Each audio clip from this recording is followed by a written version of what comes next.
Project was look at what are the district's strengths and how does it work right now, not in the past. So the first thing we found is that although the fashion industry and garment production does take place citywide, the vast majority of it happens in Midtown.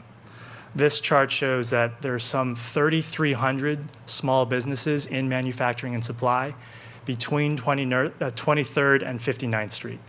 Within the garment district alone, there's an average of 40 manufacturing firms a block.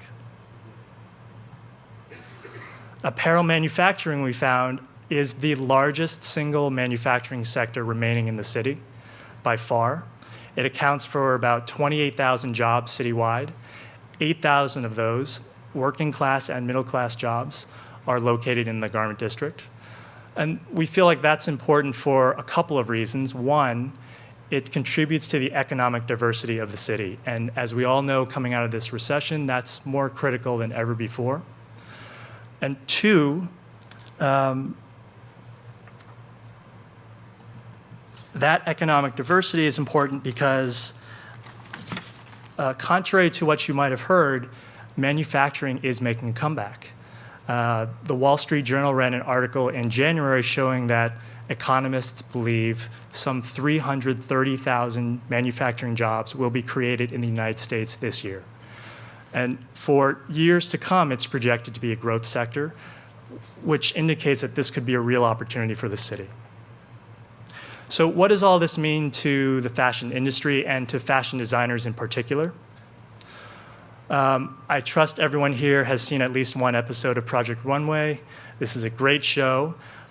We worked very closely with Tim Gunn on Made in Midtown, and he said that I could say this.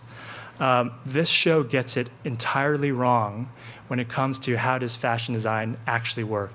Because in real life, fashion designers don't go into a basement and work in isolation. They work with all kinds of specialists, pleaters, pattern makers, cutters, and sewers, all of whom are present today in the garment district, and all of whom work with designers to enable innovation. These specialists confer concrete benefits for fashion designers. They allow designers to work more quickly than if they were working overseas. They allow designers to be hands-on, to oversee quality control, and thus produce high-quality garments. And they provide their expertise. A lot of times when designers are working out a technical problem, the manufacturer, these specialists, can offer a solution or offer a new look, something to help produce a new line. So some of those reasons that I just laid out for you are contained in the city's own study. The EDC produced a study last year surveying hundreds of designers in the city. Some 80% of emerging designers and 70% of established designers said that the garment district was either very important or important to their production. And in this chart showing you some of those reasons why, I just want everyone to notice towards the right, the number of designers who said that cost is competitive with overseas production. That was a real surprise to us, that at some price points and at some production levels, it is just as cost effective to produce in New York as it is to produce overseas. All of this is made possible because of the proximity of designers, manufacturers, and suppliers within the buildings of the garment district. This drawing shows you a composite image of what it looks like when you get behind the walls of the garment district and how close everyone is together and how that enables people to go back and forth in the iterative process of design. This is also a huge boon for entrepreneurial activity. I hope everyone here is familiar with Jason Wu. He was a Parsons grad. He started his business in the garment district working with local manufacturers and suppliers. And when it came time to expand, as he puts it, he moved closer to the heart of the garment district because this is where really he gets his work done. In a recent study conducted by the Pratt Center for Community Development, they found that more than 33% of fashion student graduates intend to start their own business. And that's possible because of the resources you find in the garment district. When you're just starting out and you don't have a brand name, you don't have resources to hire staff, to buy equipment, you need to be able to work with the specialists that you find in the garment district to produce your line. All of this activity I've described also means dollars for the city. Just the 2 fashion weeks alone combined to produce roughly $733 million of revenue for New York. So we put all of our findings onto madeinmidtown.org. I urge you all to check out the website, the videos, the written profiles, all the diagrams and maps that we produced. I've only shown you a fraction of today. We also launched the website with a series of public programs, including a pop-up exhibit at the Port Authority. And I'm very proud that in addition to providing this information, I feel like our project has launched many more investigations that will lead to specific recommendations. So I know that groups like Municipal Art Society, which contributed to Made in Midtown, are now following in our footsteps and doing additional work on the Garment District.